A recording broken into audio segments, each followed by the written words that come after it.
ರಾಷ್ಟ್ರೀಯ ಹಬ್ಬದಲ್ಲಿ ಒಂದೇ ಮಾತರಂ ಗೀತೆಯನ್ನು ಹಾಡಿದ್ರೆ ನಕಲಿ ಗಾಂಧಿ ಕುಟುಂಬಕ್ಕೆ ಡೈನಮಿಟ್ ಇಟ್ಟಂಗಾಗಿದೆ.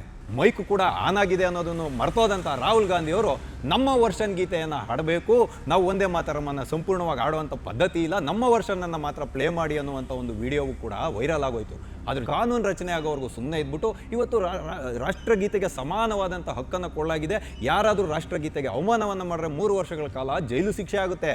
ಇದೆಲ್ಲ ಗೊತ್ತಿದ್ದೂ ಕೂಡ ಇವರು ಬೇಕು ಅಂತ ಅವಮಾನ ಮಾಡ್ತಾರೆ. ಈ ರಾಹುಲ್ ಗಾಂಧಿ ಅವರಿಗೆ ಒಂದು ಚಾಳಿ, ಎಲ್ಲಿ ರಾಷ್ಟ್ರಗೀತೆಯನ್ನು ಹಾಕ್ತಾರೆ ಅಥವಾ ಒಂದೇ ಮಾತರಂ ಹಾಕ್ತಾರೆ, ಅದನ್ನ ಶಿಸ್ತಾಗಿ ನಡ್ಕೊಬೇಕು ಅನ್ನುವಂಥ ಒಂದು ಗಂಭೀರ ಮನಸ್ಥಿತಿನೇ ಇಲ್ಲ ಇವರಿಗೆ. 2 ಕೈಗಳನ್ನು ಮೇಲೆತ್ತಿ ಭುಜದಿಂದ ಮೇಲಕ್ಕೆತ್ತಿ ಸಂಸತ್ ಭವನ ಅಲುಗಾಡು ಹೋಗುವ ರೀತಿಯಲ್ಲಿ ಕರ್ಕಶ ಧ್ವನಿಯಲ್ಲಿ ಮಾರ್ದನಿಸುವಂಥ ನಮ್ಮ ಮಲ್ಲಿಕಾರ್ಜುನ್ ಖರ್ಗೆ ಸಾಹೇಬರು 50 ನಿಮಿಷ ಇರಲಿ 1 ಅವರ್ ಇರಲಿ ನಿಂತ್ಕೊಳ್ತಾರೆ. 1 ಗಂಟೆ ಕಾಲ ನಿಂತ್ಕೊಂಡು ಭಾಷಣ ಮಾಡ್ತಾರೆ ಸಂಸತ್ ಭವನದಲ್ಲಿ. ಒಂದೇ ಮಾತರಂ ಗೀತೆ 6 ಚರಣ ಆಡೋವರೆಗೂ ನಿಂತ್ಕೊಳಕ್ಕಾಗಲ್ಲ ಅಂದರೆ ಇದು ಒಪ್ಪ ಅಂತ ನ್ಯಾಯನಾ?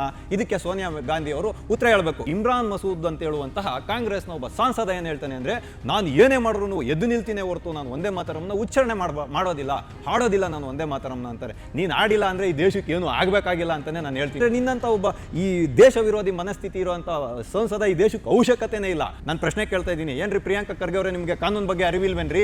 1950ನೇ ಇಸ್ವಿಯಿಂದ 2002ನೇ ಇಸ್ವಿವರೆಗೂ ಯಾವುದೇ ಖಾಸಗಿ ಸಂಸ್ಥೆಗಳು ಸಂಘ ಸಂಸ್ಥೆಗಳ ಮೇಲೆ ರಾಷ್ಟ್ರೀಯ ಧ್ವಜವನ್ನು ಹಾರಿಸೋಂಗಿರಲಿಲ್ಲ. ಅದಾದಮೇಲೆ ಸುಪ್ರೀಂ ಕೋರ್ಟ್ 2004ನೇ ಇಸ್ವಿಲಿ ತೀರ್ಪನ್ನು ಇತ್ತ ಮೇಲೆ ಗೌರವಪೂರ್ವಕವಾಗಿ ಪ್ರತಿ ರಾಷ್ಟ್ರೀಯ ಹಬ್ಬಗಳೊಂದು ರಾಷ್ಟ್ರೀಯ ಸ್ವಯಂ ಸೇವಕ ಸಂಘದ ಎಲ್ಲ ಕಚೇರಿಗಳ ಮೇಲೂ ನಾವು ರಾಷ್ಟ್ರಧ್ವಜವನ್ನು ಹಾರಿಸ್ತೀವಿ. ಈ ಹರಿಪ್ರಸಾದ್ ಅವರು ಹೇಳೋದು ಅಂದರೆ, ಅವ್ರು ಯಾವುದೋ ಗೀತೆ ಆಡ್ತಾರೆ, ನಮಸ್ತೆ ಸದಾ ವತ್ಸಲೆ, ನಮಸ್ತೆ ಸದಾ ವತ್ಸಲೆ ಮಾತೃಭೂಮಿ ಗೀತೆಯನ್ನು ಆಡಬಾರ್ದು RSS ಶಾಖೆಯಲ್ಲಿ ಅಂತ ಏನಾದರೂ ಕಾನೂನಲ್ಲಿ ಹೇಳಿದೆಯೇನ್ರಿ?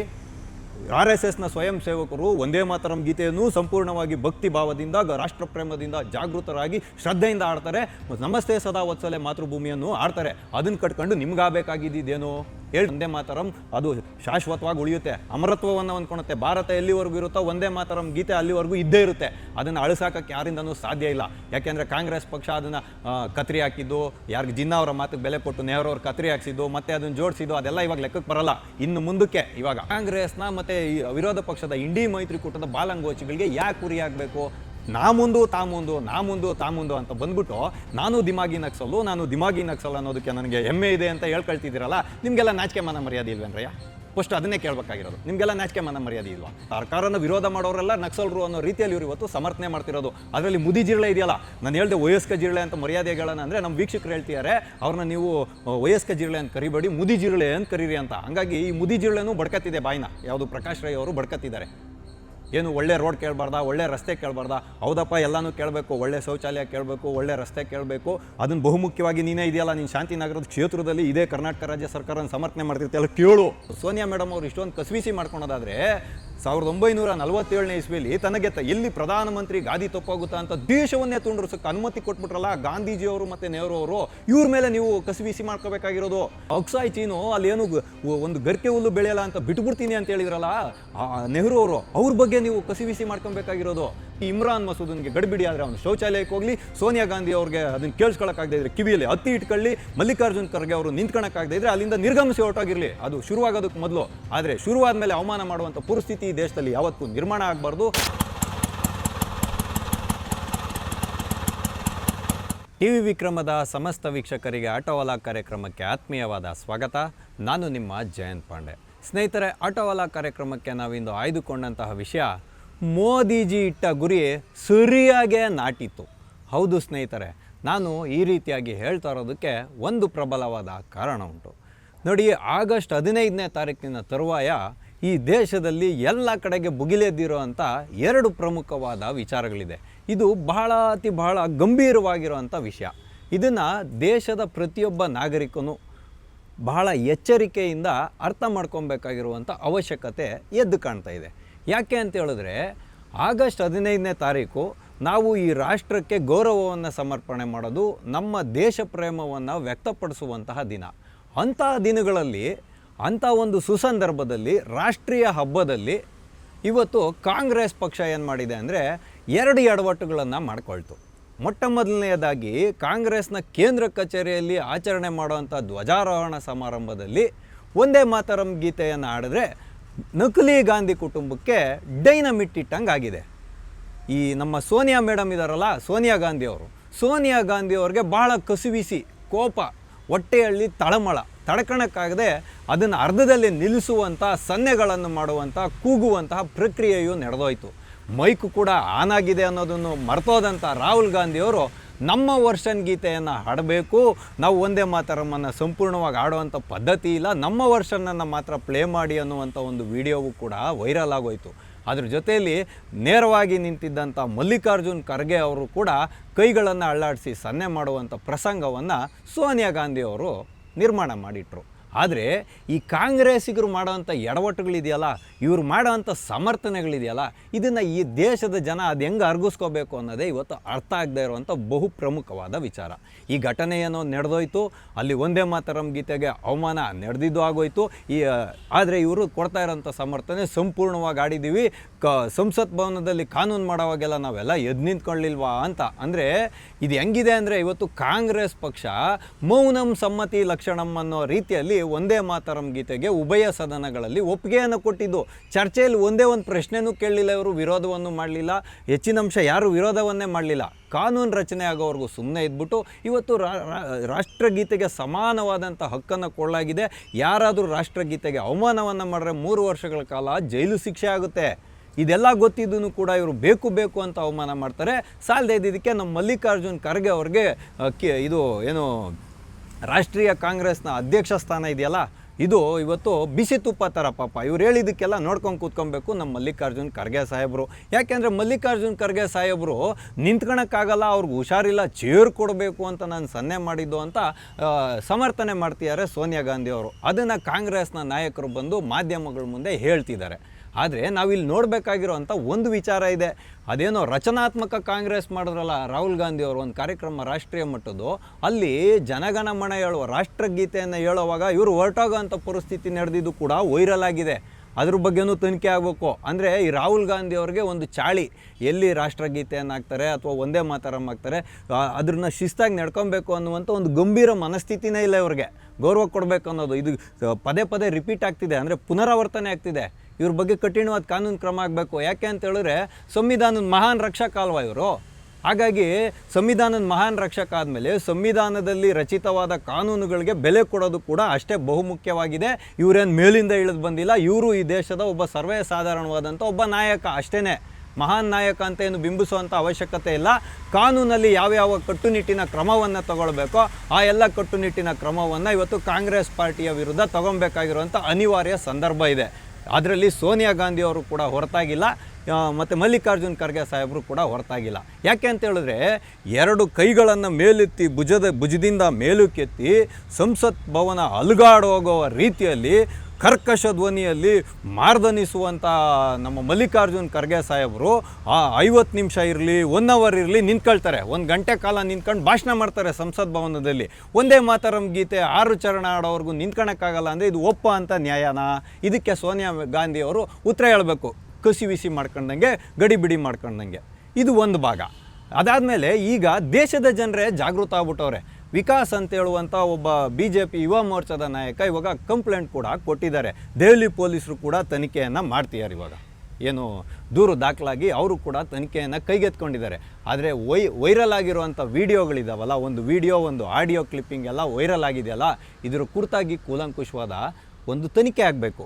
ಆದರೆ ಇಲ್ಲಿ ಕಾಂಗ್ರೆಸ್ ಪಾರ್ಟಿ ಒಂದು ಕೆಟ್ಟ ಸಮರ್ಥನೆಯನ್ನು ಮಾಡ್ಕೊಳಕ್ಕೆ ಹೊರಟಿದೆ. ಅದೇನು ಅಂತ ಹೇಳಿದ್ರೆ, ವಯಸ್ಕರು ಯಾರಿದ್ದಾರೆ, ವಯೋವೃದ್ಧರು ಯಾರಿದ್ದಾರೆ, ಯಾರಿಗೆ ಆರೋಗ್ಯ ಸರಿ ಇಲ್ಲ, ಅವರು ನಿಂತ್ಕೊಳಕ್ಕಾಗಲ್ಲ, ಹಾಗಾಗಿ 2 ಚರಣಗಳು ಸೂಕ್ತ, BJPಯವರು ಬಲವಂತವಾಗಿ ಇದನ್ನು ಹೇರಿದ್ದಾರೆ ಅಂತ ಹೇಳುವಂಥ ಪ್ರಸಂಗಗಳು ನಡೆದ್ರೂ ಕೂಡ ಇದನ್ನು ನಾವು ಸಮರ್ಥನೆ ಮಾಡೋಕ್ಕಾಗಲ್ಲ. ಯಾಕೆ ಅಂತ ಹೇಳಿದ್ರೆ, ಒಂದನ್ನು ನಾವು ಸೂಕ್ಷ್ಮವಾಗಿ ನೋಡ್ಬೋದು. ಇಮ್ರಾನ್ ಮಸೂದ್ ಅಂತ ಹೇಳುವಂತಹ ಕಾಂಗ್ರೆಸ್ನ ಒಬ್ಬ ಸಾಂಸದ ಏನು ಹೇಳ್ತಾನೆ ಅಂದರೆ, ನಾನು ಏನೇ ಮಾಡಿದ್ರು ಎದ್ದು ನಿಲ್ತೀನಿ ಹೊರತು ನಾನು ಒಂದೇ ಮಾತರಮ್ನ ಉಚ್ಚಾರಣೆ ಮಾಡೋದಿಲ್ಲ, ಹಾಡೋದಿಲ್ಲ ನಾನು ಒಂದೇ ಮಾತರಮ್ನ ಅಂತಾರೆ. ನೀನು ಆಡಿಲ್ಲ ಅಂದರೆ ಈ ದೇಶಕ್ಕೆ ಏನೂ ಆಗಬೇಕಾಗಿಲ್ಲ ಅಂತಲೇ ನಾನು ಹೇಳ್ತೀನಿ. ಯಾಕೆ ಅಂದರೆ ನಿನಗೆ ಯಾರ್ಯಾರು ವೋಟ್ ಮಾಡಿ ಕಳಿಸಿದಾರಲ್ಲಪ್ಪ ಇಮ್ರಾನ್ ಮಸೂದ, ನಿನ್ನಂಥವನ್ನ ಆಯ್ಕೆ ಮಾಡಿದ್ದಕ್ಕೆ ನಿನ್ನ ಆಯ್ಕೆ ಮಾಡಿದ ಕ್ಷೇತ್ರದ ಜನರು ಪಶ್ಚಾತ್ತಾಪ ಪಡಬೇಕು. ಯಾಕೆಂದರೆ ನಿನ್ನಂಥ ಒಬ್ಬ ಈ ದೇಶ ವಿರೋಧಿ ಮನಸ್ಥಿತಿ ಇರುವಂಥ ಸಂಸದ ಈ ದೇಶಕ್ಕೆ ಅವಶ್ಯಕತೆಯೇ ಇಲ್ಲ. ಹಾಗಾಗಿ ನಾವು ಹೇಳ್ಬೋದು, ಏನು ಸೂಕ್ಷ್ಮವಾಗಿ ಹೇಳ್ಬೋದು ಅಂದರೆ, ಕಾನೂನು ಆಗಿದೆ, ಸಂವಿಧಾನದಲ್ಲಿ ಸಂವಿಧಾನಾತ್ಮಕವಾಗಿ ಕಾನೂನು ರಚನೆ ಆಗಿದೆ, ಪಾಲನೆ ಮಾಡಬೇಕಾಗಿರೋದು ನಮ್ಮೆಲ್ಲರ ಆದ್ಯ ಕರ್ತವ್ಯ. 140 ಕೋಟಿ ಮಿಗಿಲಾದ ಭಾರತೀಯರು ಇದನ್ನು ಪಾಲನೆ ಮಾಡಬೇಕು. ಪಾಲನೆ ಮಾಡೋಕ್ಕಾಗದೇ ಇದ್ದಂಥ ಸಂದರ್ಭದಲ್ಲಿ ನಾವು ಅಂಥ ಸ್ಥಾನದಲ್ಲಿ ಇರಬಾರ್ದು, ಅಲ್ಲಿರಬಾರ್ದು, ಆ ಜಾಗದಲ್ಲಿ. ಅಂದರೆ ಒಂದೇ ಮಾತರ ಮಾಡ್ತಾರೆ ಅಂದಾಗ ನಿನ್ಗೆ ಇಷ್ಟ ಇಲ್ಲ ಅಂದರೆ ನೀನು ಒಟ್ಟಾಗಿರು ಅಷ್ಟೇ. ನೀನು ಅದನ್ನು ಬಂದು ಬಟಾ ಬೈಲ್ ಮಾಡಿ ಅನಾರೋಗ್ಯದ ವಿಷಯಗಳನ್ನ ಇಟ್ಕೊಂಡು ಅದನ್ನು ಎರಡೇ ಚರಣ ಆಡಿದ್ರೆ ಸರಿ ಅಂತ. ಅಂದರೆ ಕಾಂಗ್ರೆಸ್ನ ನೀತಿ ಹೆಂಗಿದೆ ಅಂದರೆ ಕೆರೆಯೋದು ಅವರೇ, ಉಣ್ಣು ಮಾಡೋದು ಅವರೇ, ಮತ್ತು ಅದಕ್ಕೆ ಅವ್ರು ಮುಲಾಮಚ್ಚೋ ಅಂತ ಕೆಲಸ ಮಾಡ್ತಿರಲ್ಲ. ನಿಮಗೆ ಏನಾದರೂ ಬೇರೆ ಕೆಲಸ ಇಲ್ವಾ? ಈ ದೇಶ ಮುಂದುವರಿಬೇಕು, ಅಭಿವೃದ್ಧಿ ಆಗೋಕ್ಕೆ ಅವಕಾಶ ಮಾಡಿಕೊಡ್ಬೇಕು ಅನ್ನೋಂಥ ಯಾವ ವಿಚಾರನೂ ಇವ್ರ ತಲೆಯಲ್ಲಿ ಒಳೆಯೋದೇ ಇಲ್ಲ. ಹಾಗಾಗಿನೇ ಈ ವಿಷಯ ಇವತ್ತು ದೇಶದಾದ್ಯಂತ ಸದ್ದು ಮಾಡಿರ್ತಕ್ಕಂಥದ್ದು. ಇಮ್ರಾನ್ ಮಸೂದನೇ ಆಗಿರಲಿ, ಕಾಂಗ್ರೆಸ್ನ ನಾಯಕರೇ ಆಗಿರಲಿ, ಕೇರಳದ ಸರ್ಕಾರನೇ ಆಗಿರಲಿ, ಈ ನಿಯಮಗಳನ್ನ ಪಾಲಿಸಲೇಬೇಕು. ಕರ್ನಾಟಕ ಸರ್ಕಾರನೂ ಕೂಡ ಪಾಲಿಸಲೇಬೇಕು. ಆದರೆ ನಮ್ಮ ಹರಿಪ್ರಸಾದ್ ಅವರು ಮತ್ತು ನಮ್ಮ ಪ್ರಿಯಾಂಕ ಖರ್ಗೆ ಅವರು, ನಮ್ಮ ಪ್ರದೀಪ್ ಈಶ್ವರ್ ಅವರು, ಇವರೆಲ್ಲ ಕೊಡೋ ಸಮರ್ಥನೆ ಏನು ಅಂದರೆ 1950ನೇ ಇಸ್ವಿಯಿಂದ 2002ನೇ ಇಸ್ವಿವರೆಗೂ RSS ಕಚೇರಿ ಮೇಲೆ ರಾಷ್ಟ್ರಧ್ವಜನ ಹಾರಿಸಲೇ ಇಲ್ಲ ಅಂತ ಹೇಳ್ತಾರೆ ಇವರು. ಈ ರಾಜ್ಯದ ಅಧಿಕೃತ ಗೃಹ ಸಚಿವರು ಇವರು ಕಾನೂನು ಬಗ್ಗೆ ಅರಿವಿಲ್ವಾ? ನಾನು ಪ್ರಶ್ನೆ ಕೇಳ್ತಾ ಇದ್ದೀನಿ. ಏನು ರೀ ಪ್ರಿಯಾಂಕ ಖರ್ಗೆ ಅವರೇ, ನಿಮಗೆ ಕಾನೂನು ಬಗ್ಗೆ ಅರಿವಿಲ್ವೇನ್ರಿ? 1950ನೇ ಇಸ್ವಿಯಿಂದ 2002ನೇ ಇಸ್ವಿವರೆಗೂ ಯಾವುದೇ ಖಾಸಗಿ ಸಂಸ್ಥೆಗಳು ಸಂಘ ಸಂಸ್ಥೆಗಳ ಮೇಲೆ ರಾಷ್ಟ್ರೀಯ ಧ್ವಜವನ್ನು ಹಾರಿಸೋಂಗಿರಲಿಲ್ಲ. ಅದಾದಮೇಲೆ ಸುಪ್ರೀಂ ಕೋರ್ಟು 2004ನೇ ಇಸ್ವಿಲಿ ತೀರ್ಪನ್ನು ಇತ್ತ ಮೇಲೆ ಗೌರವಪೂರ್ವಕವಾಗಿ ಪ್ರತಿ ರಾಷ್ಟ್ರೀಯ ಹಬ್ಬಗಳೊಂದು ರಾಷ್ಟ್ರೀಯ ಸ್ವಯಂ ಸೇವಕ ಸಂಘದ ಎಲ್ಲ ಕಚೇರಿಗಳ ಮೇಲೂ ನಾವು ರಾಷ್ಟ್ರಧ್ವಜವನ್ನು ಹಾರಿಸ್ತೀವಿ. ಮತ್ತು ರಾಷ್ಟ್ರಗೀತೆ ಸ್ಥಾನಮಾನ ಇರುವಂಥ ಜನಗಣಮನ ಮತ್ತು ಒಂದೇ ಮಾತರಂ ಗೀತೆ ಇದೆ ಅಂದ್ಬಿಟ್ಟು ಇನ್ಯಾವುದೇ ನಮಗೆ ಭಾವಜಾಗೃತಿ ಆಗುವಂತಹ, ನಮಗೆ ಶ್ರದ್ಧೆಯನ್ನು ಮೂಡಿಸುವಂತಹ ದೇಶಭಕ್ತಿ ಗೀತೆಯನ್ನು ಆಡಬಾರ್ದು ಅಂತ ಏನಾದರೂ ಸಂವಿಧಾನದಲ್ಲಿ ಹೇಳಿದೆಯೇನ್ರಿ? ಈ ಹರಿಪ್ರಸಾದ್ ಅವ್ರು ಹೇಳೋದು ಅಂದರೆ ಅವ್ರು ಯಾವುದೋ ಗೀತೆ ಆಡ್ತಾರೆ, ನಮಸ್ತೆ ಸದಾ ವತ್ಸಲೆ, ನಮಸ್ತೆ ಸದಾ ವತ್ಸಲೆ ಮಾತೃಭೂಮಿ ಗೀತೆಯನ್ನು ಆಡಬಾರ್ದು RSS ಶಾಖೆಯಲ್ಲಿ ಅಂತೇನಾದರೂ ಕಾನೂನಲ್ಲಿ ಹೇಳಿದೆಯೇನ್ರಿ? RSSನ ಸ್ವಯಂ ಸೇವಕರು ಒಂದೇ ಮಾತರಂ ಗೀತೆಯನ್ನು ಸಂಪೂರ್ಣವಾಗಿ ಭಕ್ತಿ ಭಾವದಿಂದ, ರಾಷ್ಟ್ರಪ್ರೇಮದಿಂದ ಜಾಗೃತರಾಗಿ ಶ್ರದ್ಧೆಯಿಂದ ಆಡ್ತಾರೆ. ನಮಸ್ತೆ ಸದಾ ವತ್ಸಲೆ ಮಾತೃಭೂಮಿಯನ್ನು ಆಡ್ತಾರೆ. ಅದನ್ನು ಕಟ್ಕೊಂಡು ನಿಮ್ಗಾಗಬೇಕಾಗಿದ್ದೇನು ಹೇಳ್ರಿ? ನಿಮಗೆ ಬರೀ ಏನು ತಿನ್ನಲಾರ ತಿಣ್ಕಲಾರ ಅನ್ನೋಂಥ ಪರಿಸ್ಥಿತಿ ಇವತ್ತು ಕಾಂಗ್ರೆಸ್ ಪಾರ್ಟಿಗೆ ಆಗೋಗಿರೋದು. ಹಾಗಾಗಿ ಈ ಒಂದು ಅವಸ್ಥೆ ರಾಹುಲ್ ಗಾಂಧಿ ಅವ್ರಿಗೆ ಜಾಸ್ತಿ ಆಗೋಗಿದೆ. ತಿಂದಿದ್ದನ್ನು ಅರ್ಗಿಸ್ಕೊಳಕ್ಕಾಗ್ತಿಲ್ಲ, ಆಚೆಗೆ ಕಳಿಸೋದಕ್ಕೆ ತಿಣ್ಕೋ ಅಂಥ ಪರಿಸ್ಥಿತಿಯಲ್ಲಿ ಇವತ್ತು ರಾಹುಲ್ ಗಾಂಧಿ ಅವರು ಇರೋದು. ಹಾಗಾಗಿ ಇವ್ರ ಮೇಲೆ ಕಠಿಣವಾದ ಕಾನೂನಿನ ಕ್ರಮ ಆಗಬೇಕು. ಅದರ ಒಟ್ಟೊಟ್ಟಿಗೆ ಯಾರಲ್ಲಿ ಇವತ್ತು ದೇಶ ಪ್ರೇಮ ಜಾಗೃತವಾಗಿದೆ, ಯಾರಲ್ಲಿ ದೇಶ ಪ್ರೇಮ ಜಾಗೃತ ಆಗಿಲ್ಲ, ಯಾರು ಈ ದೇಶದ ವಿರೋಧವಾಗಿ ನಿರ್ಣಯಗಳನ್ನ ಕೈಗೊಳ್ತಾರೆ ಅನ್ನೋದು ಈ ಒಂದು ಸಣ್ಣ ವಿಷಯದಿಂದನೇ ಜಗಜ್ಜಾಗಿರಾಗಿದೆ. ಸಣ್ಣ ವಿಷಯ ಅಲ್ಲ, ಬಹು ದೊಡ್ಡ ವಿಷಯ ಇದು. ಆದರೆ ಮಾಡಿದಂಥ ಈ ಸಣ್ಣ ಎಡವಟ್ಟಿದೆಯಲ್ಲ ಕಾಂಗ್ರೆಸ್ ಪಕ್ಷ, ಇದರಿಂದ ಜಗಜ್ಜಾಗಿರಾಗಿದೆ. ಹಾಗಾಗಿ ಇಮ್ರಾನ್ ಮಸೂದ ನೀನು ಕೇಳಿಸ್ಕೊಳ್ಳಪ್ಪ, ನೀನು ಹಾಡಿಲ್ಲ ಅಂದರೆ ಆಗಬೇಕಾಗಿದ್ದೇನಿಲ್ಲ. ಒಂದೇ ಮಾತರಂ ಅದು ಶಾಶ್ವತವಾಗಿ ಉಳಿಯುತ್ತೆ, ಅಮರತ್ವವನ್ನು ಹೊಂದ್ಕೊಳುತ್ತೆ. ಭಾರತ ಎಲ್ಲಿವರೆಗೂ ಇರುತ್ತೋ ಒಂದೇ ಮಾತರಂ ಗೀತೆ ಅಲ್ಲಿವರೆಗೂ ಇದ್ದೇ ಇರುತ್ತೆ. ಅದನ್ನು ಅಳಿಸಾಕಕ್ಕೆ ಯಾರಿಂದನೂ ಸಾಧ್ಯ ಇಲ್ಲ. ಯಾಕೆಂದರೆ ಕಾಂಗ್ರೆಸ್ ಪಕ್ಷ ಅದನ್ನು ಕತ್ರಿ ಹಾಕಿದ್ದು, ಯಾರಿಗೆ ಜಿನ್ನಾ ಅವರ ಮಾತಿಗೆ ಬೆಲೆ ಕೊಟ್ಟು ನೆಹರು ಅವ್ರು ಕತ್ರಿ ಹಾಕ್ಸಿದ್ದು, ಮತ್ತು ಅದನ್ನು ಜೋಡಿಸಿದ್ದು, ಅದೆಲ್ಲ ಇವಾಗ ಲೆಕ್ಕಕ್ಕೆ ಬರಲ್ಲ. ಇನ್ನು ಮುಂದಕ್ಕೆ ಇವಾಗ ಸಂಸತ್ನ ಅಧಿವೇಶನ ನಡೀತಲ್ಲ, ಮುಂಗಾರು ಅಧಿವೇಶನ, ಈ ಅಧಿವೇಶನದಿಂದ ಹೊರಹೊಮ್ಮಿದಂಥ ವಿಷಯ ಇದು. ಇವಾಗ ಇದು ರಾಷ್ಟ್ರೀಯ ಕಾನೂನಾಗಿದೆ, ಇದಕ್ಕೆಲ್ಲರೂ ಗೌರವ ಕೊಡಲೇಬೇಕು.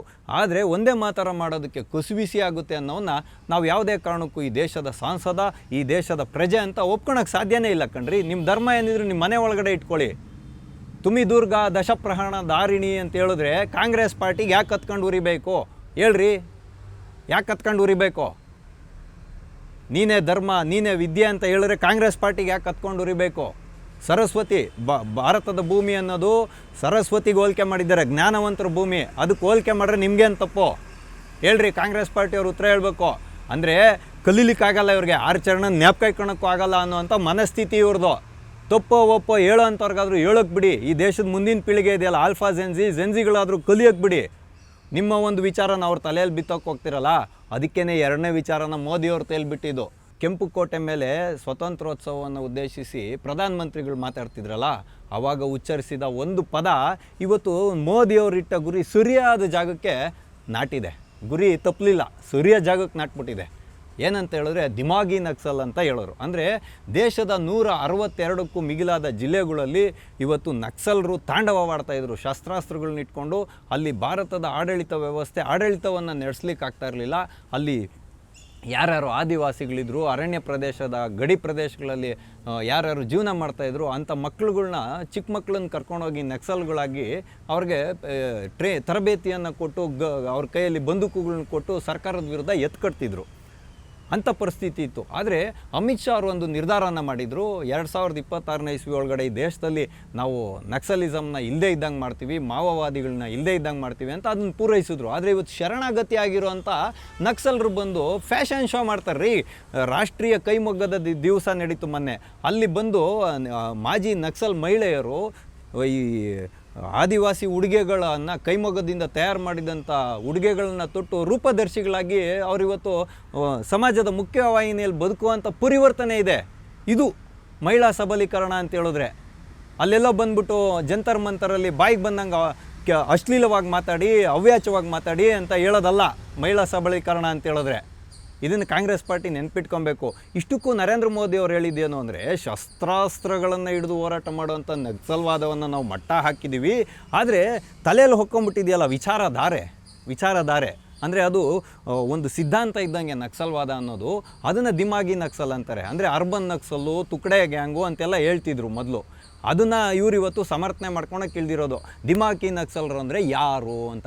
ಅಂದರೆ ನಾನು ಇವ್ರಿಗೆಲ್ಲ ಕೇಳೋದು ಒಂದು ವಿಷಯ ಇದೆ. ಮೋದಿಯವರು ಈ ಒಂದು ಪದವನ್ನು ಉಚ್ಚಾರಣೆ ಮಾಡಿದ್ದೇನೆ, ಸ್ಪಷ್ಟೀಕರಣ ಬಂದಿದೆ. ಕಿರಣ್ ರಿಜಿಜು ಅವರಿಂದ ಒಂದು ಸ್ಪಷ್ಟೀಕರಣ ಬಂದಿದೆ. ಏನು ಅಂತಂದರೆ, ಯಾರು ಈ ದೇಶದ ಅಭಿವೃದ್ಧಿಯನ್ನು ವಿರೋಧಿಸ್ತಾರೋ, ಯಾರು ಭಯೋತ್ಪಾದಕರನ್ನ ಸಮರ್ಥನೆ ಮಾಡ್ತಾರೋ, ನಕ್ಸಲ್ ದಾಳಿಗಳನ್ನು ಯಾರು ಸಮರ್ಥನೆ ಮಾಡ್ತಾರೋ, ದೇಶವನ್ನು ತುಕಡೆ ಮಾಡ್ತೀನಿ ಅನ್ನೋ ತುಕಡೆ ಗ್ಯಾಂಗ್ ಇರ್ಬೋದು, ಮತ್ತು ದೇಶದ ಅಭಿವೃದ್ಧಿಗೆ ಭಂಗ ತರುವಂಥ ಕಾನೂನಾಗಿರುವಂಥ ಆರ್ಟಿಕಲ್ 370 ಇರ್ಬೋದು, ಇಂಥ ಕಾನೂನುಗಳನ್ನ ಯಾರು ಸಮರ್ಥನೆ ಮಾಡ್ತಾರೋ, ಭಾರತದ ಸಂಸ್ಕೃತಿ ಪರಂಪರೆನ ಯಾರು ಪ್ರಬಲವಾಗಿ ವಿರೋಧ ಮಾಡ್ತಾರೋ ಅಂಥವರು ದಿಮಾಗಿ ನಕ್ಸಲರು, ಅಂದರೆ ಬೌದ್ಧಿಕ ನಕ್ಸಲರು ಅಥವಾ ವಿಚಾರಧಾರೆ ಇರೋವಂಥವ್ರು. ಇವ್ರನ್ನ ನಾವು ಮಟ್ಟ ಹಾಕತಕ್ಕಂಥದ್ದು ತುಂಬ ಕಷ್ಟ ಅಂತ ಹೇಳಿದ್ರು. ಇದನ್ನು ಕಟ್ಕೊಂಡು ಕಾಂಗ್ರೆಸ್ನ ಮತ್ತು ವಿರೋಧ ಪಕ್ಷದ ಇಂಡಿ ಮೈತ್ರಿಕೂಟದ ಬಾಲಂಗೋಚಿಗಳಿಗೆ ಯಾಕೆ ಗುರಿಯಾಗಬೇಕು? ನಾ ಮುಂದು ತಾ ಮುಂದು ಅಂತ ಬಂದ್ಬಿಟ್ಟು ನಾನು ದಿಮಾಗಿ ನಕ್ಸಲ್ ಅನ್ನೋದಕ್ಕೆ ನನಗೆ ಹೆಮ್ಮೆ ಇದೆ ಅಂತ ಹೇಳ್ಕೊಳ್ತಿದ್ದೀರಲ್ಲ, ನಿಮಗೆಲ್ಲ ನಾಚಿಕೆ ಮಾನ ಮರ್ಯಾದೆ ಇಲ್ವೇನ್ರಯ್ಯ? ಫಸ್ಟ್ ಅದನ್ನೇ ಕೇಳಬೇಕಾಗಿರೋದು. ನಿಮಗೆಲ್ಲ ನಾಚಿಕೆ ಮಾನ ಮರ್ಯಾದೆ ಇಲ್ವಾ? ಈ ದೇಶದ ಗೃಹ ಸಚಿವರಾಗಿದ್ದಾರಲ್ಲ ಪಿ ಚಿದಂಬರಂ ಅವರು, ಅವ್ರಿಗೆ ಹೆಮ್ಮೆ ಆಗ್ತಿದೆಯಂತೆ ದಿಮಾಗಿ ನಕ್ಸಲ್ ಅಂತ ಹೇಳ್ಕೊಳಕ್ಕೆ. ಅಂದರೆ ಅವ್ರು ಸ್ವತಃ ಒಪ್ಕೊಳ್ತಿದ್ದಾರೆ, ನಾವು ಈ ದೇಶದಲ್ಲಿ ನಕ್ಸಲರು ಹೊಂದಿದಂಥ ವಿಚಾರಧಾರೆನ, ಅಂದರೆ ಸರ್ಕಾರನ ವಿರೋಧ ಮಾಡೋರೆಲ್ಲ ನಕ್ಸಲರು ಅನ್ನೋ ರೀತಿಯಲ್ಲಿ ಇವರು ಇವತ್ತು ಸಮರ್ಥನೆ ಮಾಡ್ತಿರೋದು. ಅದರಲ್ಲಿ ಮುದಿ ಜಿರಳೆ ಇದೆಯಲ್ಲ, ನಾನು ಹೇಳಿದೆ ವಯಸ್ಕ ಜಿರಳೆ ಅಂತ ಮರ್ಯಾದೆಗಳನ್ನ, ಅಂದರೆ ನಮ್ಮ ವೀಕ್ಷಕರು ಹೇಳ್ತಿದ್ದಾರೆ ಅವ್ರನ್ನ ನೀವು ವಯಸ್ಕ ಜಿರಳೆ ಅಂತ ಕರಿಬೇಡಿ, ಮುದಿ ಜಿರಳೆ ಅಂತ ಕರೀರಿ ಅಂತ. ಹಂಗಾಗಿ ಈ ಮುದಿ ಜಿರಳೆನೂ ಬಡ್ಕತ್ತಿದೆ ಬಾಯಿನ. ಯಾವುದು ಪ್ರಕಾಶ್ ರೈ ಅವರು ಬಡ್ಕತ್ತಿದ್ದಾರೆ. ಏನು ಒಳ್ಳೆ ರೋಡ್ ಕೇಳಬಾರ್ದಾ, ಒಳ್ಳೆ ರಸ್ತೆ ಕೇಳಬಾರ್ದಾ? ಹೌದಪ್ಪ, ಎಲ್ಲನೂ ಕೇಳಬೇಕು. ಒಳ್ಳೆ ಶೌಚಾಲಯ ಕೇಳಬೇಕು, ಒಳ್ಳೆ ರಸ್ತೆ ಕೇಳಬೇಕು. ಅದನ್ನು ಬಹುಮುಖ್ಯವಾಗಿ ನೀನೇ ಇದೆಯಲ್ಲ, ನೀನು ಶಾಂತಿನಗರದ ಕ್ಷೇತ್ರದಲ್ಲಿ ಇದೇ ಕರ್ನಾಟಕ ರಾಜ್ಯ ಸರ್ಕಾರನ ಸಮರ್ಥನೆ ಮಾಡ್ತಿರ್ತೀಯಲ್ಲ, ಕೇಳು. ಬೆಂಗಳೂರಲ್ಲಿ ಮೊಣಕಾಲುದ್ದ ಗುಂಡಿಗಳು ಬಿದ್ದವು, ಅದನ್ನು ಕೇಳು ಫಸ್ಟು. ದೇಶದಾದ್ಯಂತ ನೀನೇನು ಹೋಗ್ಬೇಡ, ಫಸ್ಟು ಕರ್ನಾಟಕದಲ್ಲಿ ಕೇಳು. ಪ್ರಕಾಶ್ ರೈ ಅವರೇ ಕೇಳಿ, ಕರ್ನಾಟಕದಲ್ಲಿ ಇದು ನಮ್ಮ ಭಾಷೆ. ಆದರೆ ಇಲ್ಲಿ ಮಧ್ಯದಲ್ಲಿ ಹೇಳಿದ್ದು ವೀಕ್ಷಕರ ಅಭಿಪ್ರಾಯ ಅನ್ನೋದನ್ನ ನೀವು ನೆನಪಲ್ಲಿ ಇಟ್ಕೊಳ್ಳಿ. ಹಾಗಾಗಿ ನೀವು ಇನ್ಮೇಲೆ ಮುದಿ ಜಿರಳೆ ಅಂತೆ ನೀವು ನೆನ್ಪಿಟ್ಕೊಳ್ಳಿ. ಅದಾದಮೇಲೆ ಈ ಅರವಿಂದ್ ಕೇಜ್ರಿವಾಲ್ ಅವರಿದ್ದಾರಲ್ಲ, ಇವ್ರ ಕೈಯಲ್ಲ 2-3 ಬಾರಿ ಆಡಳಿತ ಕೈಯಲ್ಲಿತ್ತಲ್ಲಪ್ಪ ಡೆಲ್ಲೀಲಿ. ಏನು ನೀವು ಕಡ್ದು ಕಟ್ಟೆ ಹಾಕಿದ್ರಿ ಹೇಳಿ? ಕಾಡನ್ನು ಕಡ್ದು ನಾಡು ಮಾಡಿ ಏನಾದರೂ ಅಭಿವೃದ್ಧಿ ಮಾಡಿದ್ರ ನೀವು ದೆಹಲಿಯಲ್ಲಿ?